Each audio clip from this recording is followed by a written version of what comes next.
I'm James, and this is Action and Adventure Tips, the place where you, the content creator, could come to learn how to create content without looking like a fool and getting that dreaded one-star review. Today's topic of discussion, possession of firearms. And actually what we're going to talk about is federal firearm laws in the United States.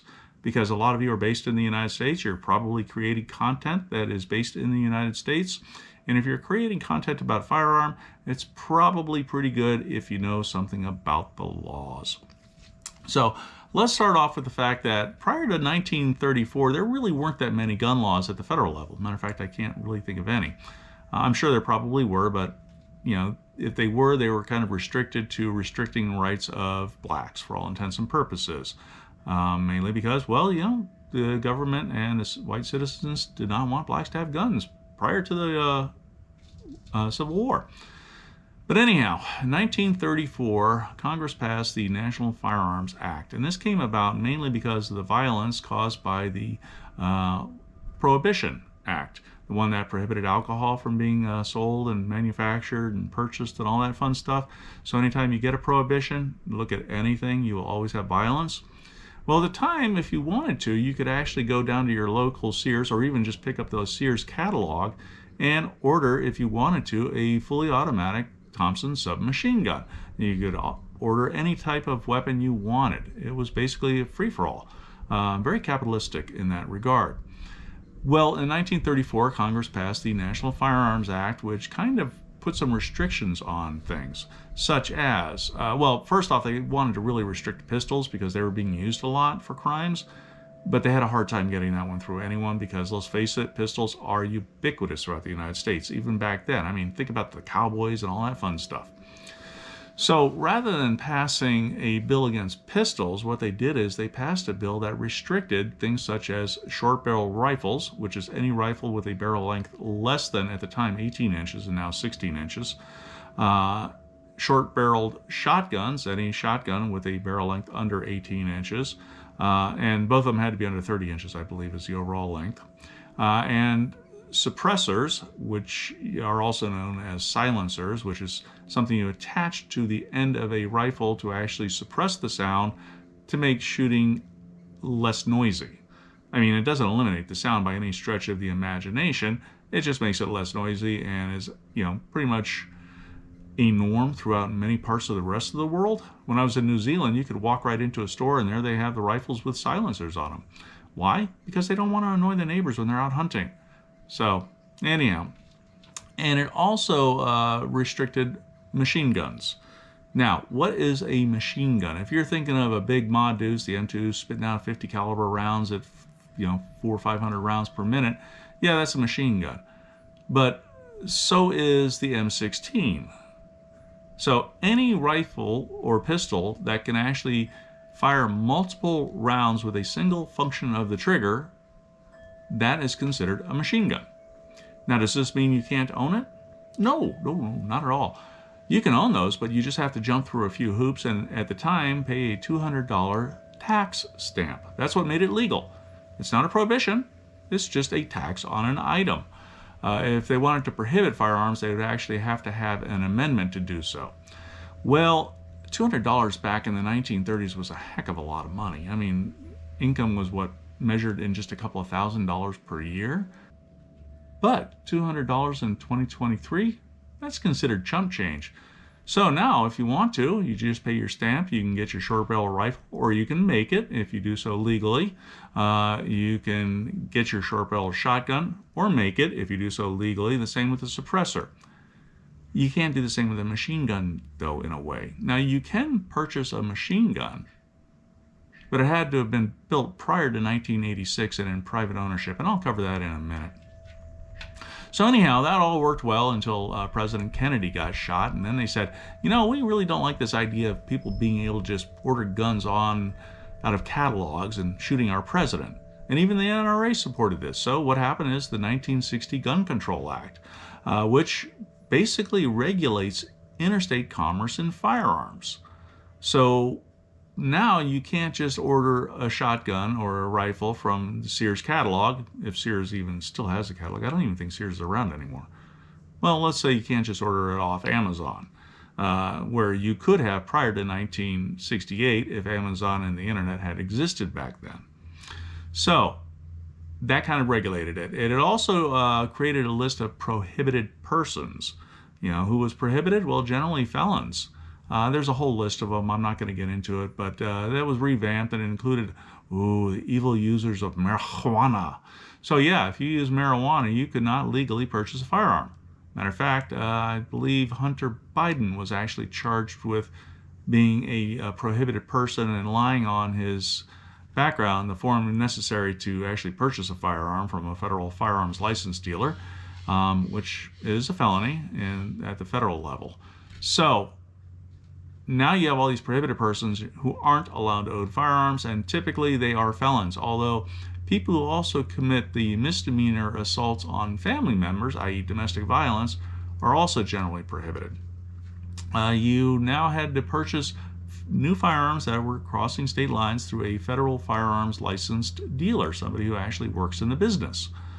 And all firearms manufactured in interstate commerce had to have a serial number placed on them. So if you're selling a rifle through a federal firearms license that was built in, Massachusetts and being sold in Texas, it had to go through a federal firearms license dealer, it had to have a serial number, and you had to be one of the people who were not prohibited from having a firearm.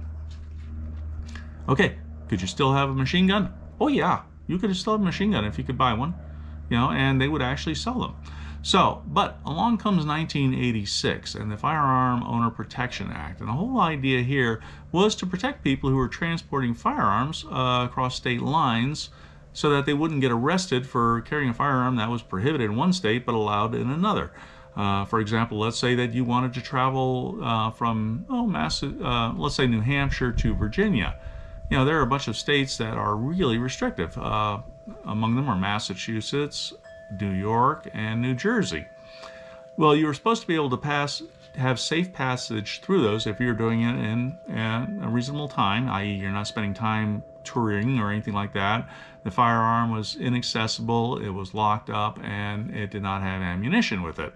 Although it seems that some states don't care about this law, and they go ahead and arrest you anyhow. But the other issue is that it also prohibited the manufacture of machine guns for civilians. Does that mean you can't get a machine gun? No, you can still get a machine gun. It just cannot have been manufactured and in civilian hands prior to the date of enactment of the 1986 Firearm Owner Protection Act. Well, in 1994, during the height of the crack wars, if you will, the drug wars, Congress decided to pass what's called the Assault Weapons Ban, also known as the Public Safety and Recreational Firearms Use Protection Act. Now, this had a 10-year sunset clause, because that's the only way the Republicans would go along with it at the time. And they said, we want to see what kind of impact it has. And what this did is it prohibited what they called assault weapons. Now, in a prior video, I discussed assault weapons, where an assault weapon is one that is small, lightweight, fires an intermediate cartridge, and has selective fire capability. In other words, can be a fully automatic machine gun. Well, these things that were banned were small, lightweight, intermediate cartridge, but did not have selective fire. I mean, they just had things that banned them because of their looks. The AR-15, if it had a flash suppressor on it, it was banned. Same with the Mini 14. They also restricted magazine capacity. I think it was, I don't remember, I think it was 10 rounds, maybe 20 rounds. I wasn't really paying attention at the time. And most rifles are actually designed for 20 or 30 rounds, and most pistols are designed for anywhere from 15 to 20 rounds or 21 rounds. So that created a bit of a thing. Well, anyhow, that eventually sunsetted in 2004 and was not renewed because, well, to put it bluntly, the evidence showed it had no impact on crime. So currently, we don't have any bans on anything like that, although several states are enacting them. And if you want a full list of states that have quote-unquote assault weapons bans, you can find them online, but generally it's California, Oregon, Washington, New York, Massachusetts, New Jersey, probably Delaware and Connecticut. Any state that is, for all intents and purposes, controlled by Democrats either has or is trying to pass an assault weapon ban on a semi-automatic rifle based on features.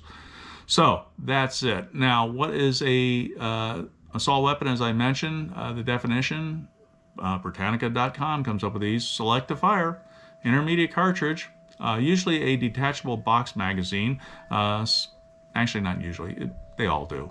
And lighter than a full-size rifle. I want you to think about this for a minute. The assault weapon, the first one that came out was a German one in 1944, I want to say. And I forget the exact name, Gewehr something 44. It fired what was called a, I believe the 7.62 Kurtz or 7.92. Regardless, it fired a cartridge.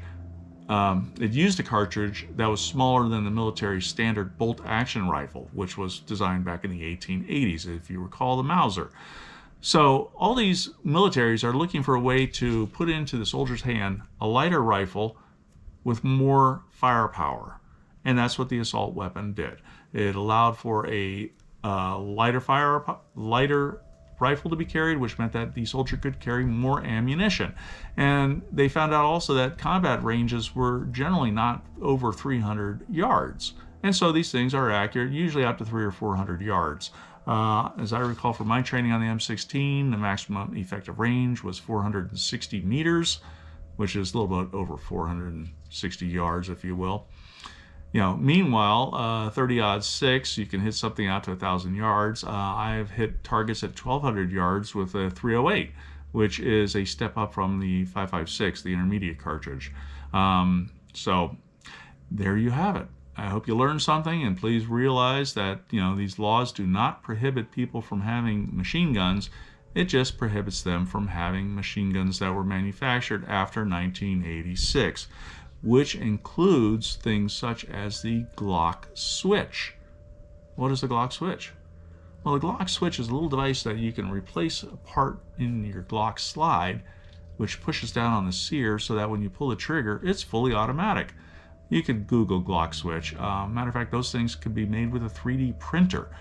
So, and they were being imported and sold in the United States. Do not buy one, because the ATF, the Bureau of Alcohol, Tobacco, Firearms, and Explosives, does not look kindly upon that. If you buy one of those, it is considered a machine gun, just because of the part. That's the amazing part about this, is that if you have a part of a machine gun, it's considered a machine gun. And there you have it. So, I hope you liked the video. If you did, click the like button down below, leave any comments. If you want to see me cover anything, leave some comments. You can follow me at jamespeet.com. Stay safe out there.